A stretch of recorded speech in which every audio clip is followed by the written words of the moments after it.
لیکن یہ کہ امام مہدی کی حکومت قائم کرنے کے لیے کون لوگ آئیں گے؟ عرب جو ہیں وہ اندر سے کھوکھلے ہو چکے ہیں، عیاشی نے، دولت نے، پیسے نے، دولت، پیسہ، عیاشی، اس کی وجہ سے کھوکھلے ہو چکے ہیں۔ یہاں میں آپ کو دو حدیثیں سنانا چاہتا ہوں۔ سنن ابن ماجہ کی روایت ہے حضرت ابو ہریرہ سے رضی اللہ تعالی عنہ، قال قال رسول اللہ صلی اللہ علیہ وسلم اذا وقعت الملاحم بعث اللہ بعثا من الموالی ہم اکرم العرب فرسا واجودہ سلاحا یوید اللہ بہم الدین، رواہ ابن ماجہ عن ابی ہریرہ رضی اللہ تعالی عنہ۔ جب ملاحم کا دور شروع ہوگا تو اللہ تعالیٰ اٹھائے گا ایک لشکر یا لشکروں پر لشکر موالی میں سے۔ موالی کون ہے؟ عربوں نے جب فتح کیا تھا اس پورے علاقے کو خلافت راشدہ کے دوران، اور پھر وہ لوگ جو ہے، ایک رائے تو یہ تھی کہ انہیں غلام بنایا جائے ساری آبادیوں کو، لیکن یہ کہ حضرت عمر کا اجتہاد تھا، اس کے مطابق جو غلام نہیں بنایا گیا تو وہ موالی کی حیثیت رکھتے ہیں۔ عربوں میں دم نہیں ہے، موالی میں سے لشکر اٹھیں گے کہ جو در حقیقت حضرت مہدی کی حکومت کو قائم کریں گے۔ دوسری حدیث سنیے، عن عبداللہ ابن الحارث رضی اللہ تعالی عنہ، اور یہ ابن ماجہ کی روایت ہے، قال قال رسول اللہ صلی اللہ علیہ وسلم یخرج الناس من المشرق فیوطئون للمہدی یعنی سلطانہ، لشکر نکلیں گے، لوگ آئیں گے مشرق سے، اور وہ حضرت مہدی کی حکومت کو جمائیں گے اور قائم کریں گے۔ اب ذرا نوٹ کیجئے کہ جزیرہ نما عرب کے مشرق میں کون سے ملک ہیں؟ تین: ایران، افغانستان، پاکستان۔ یہ تین سالڈ مسلم ممالک، مسلم آبادی اکثریت۔ ویسے تو یہ کہ آگے ہندوستان میں 20 کروڑ مسلمان ہیں، لیکن وہ 20 کروڑ جو ہے وہ تو 80 کروڑ کے اندر تحلیل ہو جاتے ہیں غیر مسلموں میں، لیکن یہاں جو معاملہ ہے یہ غالب اکثریت ہے۔ ان میں سے ایران کا معاملہ جہاں تک ہے، نمبر 1 یہ کہ وہ شیعہ عقائد کے حصار میں بند ہے، اس سے ادھر ادھر ہونا اس کے لیے ممکن نہیں۔ حدیث میں یہ بھی آتا کہ اصفہان سے 70,000 یہودی دجال کا ساتھ دیں گے۔ لیکن بہرحال خراسان ایک صوبہ ہے افغانستان کا اس وقت بھی، شمال مشرقی کونے میں، مجھے امید ہے وہاں سے خیر کی، کیونکہ خراسان کا لفظ وہاں پہ شامل ہے، اور حضور کی حدیث میں بعد میں آپ کو سناؤں گا کہ خراسان سے فوجیں چلیں گی جو یروشلم کو دوبارہ حاصل کریں گی، فتح کریں گی۔ جیسے پہلے یروشلم کھویا عربوں نے تھا، دوبارہ حاصل کیا تھا کرد نے، کرد خون صلاح الدین ایوبی رحمۃ اللہ علیہ، ایسے اب پھر عربوں نے کھویا ہے، لیکن لینے والے خراسان سے لشکر آئیں گے۔ یخرج من خراسان رایات و سود لا یردھا شیء حتی تنصب بإیلیا، خراسان کے علاقے سے کالے علم لے کر لشکر چلیں گے جن کے رخ کو کوئی موڑ نہیں سکے گا جب تک کہ وہ جا کر یروشلم میں نصب نہ ہو جائے۔ اس کے بعد نام آتا ہے پاکستان کا۔ یہ ہے میری اور آپ کی داستان، اور یہ ہے سبب جس کی وجہ سے کہ میں آپ سے یہ گفتگو کر رہا ہوں۔ اصل میں تو کس لیے؟ محض ایک علمی استفادہ، محض اپنی بات آراء کو ظاہر کرنے کا شوق نہیں، بلکہ یہ کہ اپنی ذمہ داری ہم پہچانیں کہ ہم کس مقام پر کھڑے ہیں۔ دیکھیے، اس پاکستان کے بارے میں یا ہندوستان کے بارے میں علامہ اقبال نے کہا تھا اپنے ترانہ ملی میں، میرے عرب کو آئی ٹھنڈی ہوا جہاں سے، میرا وطن وہی ہے، میرا وطن وہی ہے۔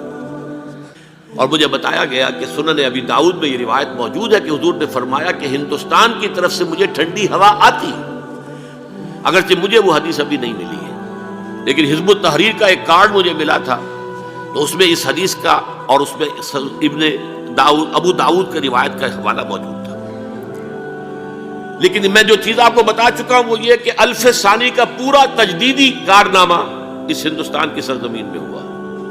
مجدد الف ثانی شیخ احمد سرندی، شاہ ولی اللہ دہلوی، سید احمد بریلوی، وہ تو ہمارے پاکستان میں آ کر جو ہے ان کا خون جذب ہوا ارض پاکستان میں۔ پھر شیخ الہند مولانا محمود حسن۔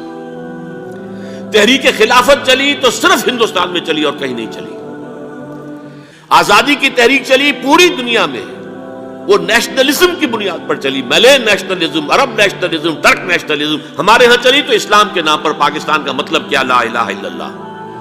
پھر پاکستان قائم ہوا معجزے کے طور پر، بلکہ نازل ہوا ہے لیلۃ القدر میں، انا انزلناہ فی لیلۃ القدر، جیسے قرآن نازل ہوا لیلۃ القدر میں، یہ پاکستان بھی نازل ہوا لیلۃ القدر میں۔ اس کا برقرار رہنا ابھی تک معجزہ ہے۔ ہندو یہ سمجھتا تھا، کانگریس سمجھتی تھی کہ جھٹپٹ ختم ہو جائے گا۔ پھر یہ کہ اس کا قرارداد مقاصد کا پاس ہو جانا، مزید بھی اور اضافی دفعات دستور میں آ جانا، اب کمرشل انٹرسٹ کو ربا قرار دے کر حرام قرار دینا، یہ سارے لینڈ مارکس ہیں کہ جو اشارہ کر رہے ہیں کسی چیز کی طرف، معاملہ کدھر جا رہا ہے۔ پھر یہ کہ یہ جو 14ویں صدی کے مجدد تھے شیخ الہند، اس کے بعد سے کچھ ایسی شخصیتیں عظیم پیدا ہوئی ہیں ہند میں، جن کو میں سمجھتا ہوں کہ 14ویں صدی کے مجدد اور 15ویں صدی کے مجدد کے درمیان، یہ 15ویں صدی کے مجدد کی راہ کو سیدھا کرنے والے، جیسے کہ حضرت یحییٰ نے کہا تھا میں تو آنے والے کا راستہ سیدھا کر رہا ہوں حضرت عیسیٰ کے لیے، ایسے ہی 15ویں صدی کے لیے امام مہدی کے لیے راستہ صاف کرنے والے سب سے پہلے علامہ اقبال، جنہوں نے اسلام کا تصور دین کی حیثیت سے دوبارہ زندہ کیا ہے، ورنہ اسلام ایک مذہب کی شکل اختیار کر چکا تھا۔ پھر مولانا مودودی، مولانا ابوالکلام آزاد حکومت الہیہ کے نعرے کے ساتھ میدان میں آئے۔ یہ اقبال نے جو تصور پیش کیا تھا اس پر عملی جد و جہد کے لیے حزب اللہ قائم ہوئی ہے۔ نوٹ کر لیجئے 11 برس کا فرق ہے عمر کا علامہ اقبال کے اور ابوالکلام کے، اور 1913 میں جب حزب اللہ قائم کی ہے اس وقت علامہ اقبال کی ملی شاعری اپنے عروج کو پہنچ چکی تھی۔ پھر یہ کہ علامہ اقبال کے بعد تعمیل جو ہے اس کام کی وہ ابوالکلام نے کی، لیکن روایتی علماء نے کی شدید مخالفت کی وجہ سے وہ بددل ہو کر چھوڑ گئے، کانگریس میں شامل ہو گئے، بساط جو ہے حزب اللہ کی انہوں نے لپیٹ دی۔ پھر مولانا مودودی آئے، انہوں نے وہ ڈور جو ہے اس کا سرا تھاما، جماعت اسلامی قائم کی حکومت الہیہ ہی کے قیام کے لیے۔ اگرچہ میرے نزدیک یہ کہ وہ انتخابی اور ایک قومی سیاست کی ایک جماعت بن کر پاکستان میں جو ہے دلدل میں پھنس گئی ہے، اب ہم اس کی کوشش کر رہے ہیں تنظیم اسلامی اور یہ تحریک خلافت جس کے تحت یہ جلسہ ہو رہا ہے، یہ ساری چیزیں وہ ہیں کہ آپ کو سوائے پاکستان کے اور کہیں نہیں ملیں گی پوری دنیا میں۔ معلوم ہوتا ہے کہ پاکستان کو بہت بڑا رول پلے کرنا ہے اس میں، اور اس کے ساتھ اب جمع کر لیجئے افغانستان کی عمارت افغانستان، اسلامی عمارت افغانستان قائم ہو چکی ہے۔ یہ پچھلے 20 سالوں میں جو کچھ وہاں ہوتا رہا ہے اس سے پہلے تصور نہیں ہو سکتا تھا۔ علامہ اقبال کے فرزند بھی دیکھ کر آئے ہیں، تو اگرچہ وہ خود میں سمجھتا ہوں کہ خاصے انہیں آپ لبرل کہیں، آزاد خیال کہیں، لیکن اس درجے متاثر ہو کر آئے تھے کہ انہوں نے یہ کہا افغانستان میں جو میں نے حالات دیکھے ہیں کہ اگر 2-4 اور مسلمان ملکوں کے اندر یہ نظام قائم ہو جائے تو پوری دنیا مسلمان ہو جائے گی۔ یہ سب کچھ کیسے ہو رہا ہے؟ یہ آنے والے دور کی جھلکیاں ہیں۔ Coming events are casting their shadows before. یہ سب بتا رہے ہیں کہ پاکستان افغانستان کو مل کر اس میں کوئی عظیم رول پلے کرنا ہے۔ اور اس کے ضمن میں اب میں علامہ اقبال کے بارے میں آخری بات کہہ رہا ہوں۔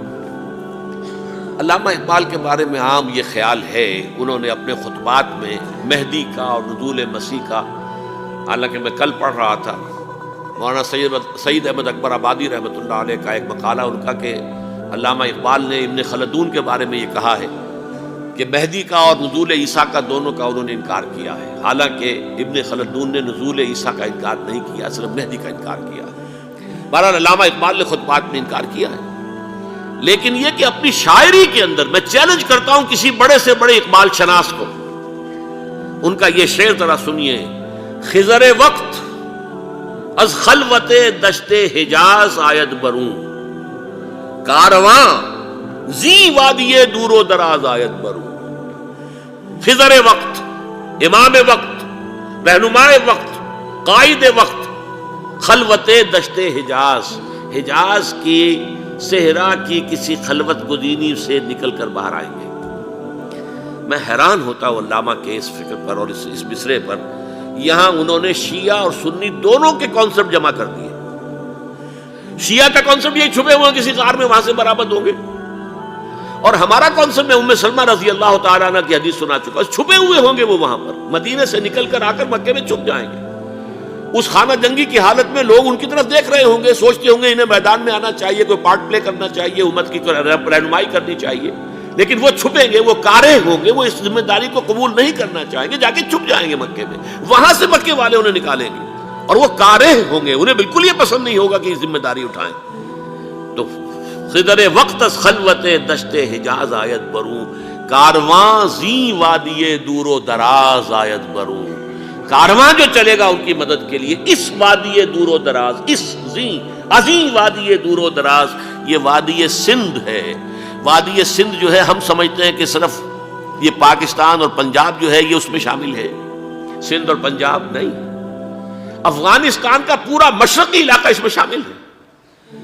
جیسے دریائے جہلم سندھ میں جا رہا ہے، جیسے دریائے گلگت سندھ میں آ کر ملتا ہے، جیسے دریائے چناب اور راوی اور جہلم اور یہ سب جا رہے ہیں اور آ رہے ہیں، اسی طرح دریائے کابل کہاں سے آ رہا ہے، دریائے گومل کہاں سے آ رہا ہے، ٹوچی کہاں سے آ رہا ہے، یہ سارا جو ہے ڈرین جو ہو رہا ہے ایسٹرن جو ہے پارٹ آف افغانستان، یہ سب وادی ہے۔ اس وادی کے یہ دو حصے ہیں، ایک حصہ جو ہے یہ ادھر پاکستان میں ہے اور اسی وادی کا دوسرا حصہ جو ہے وہ افغانستان میں ہے۔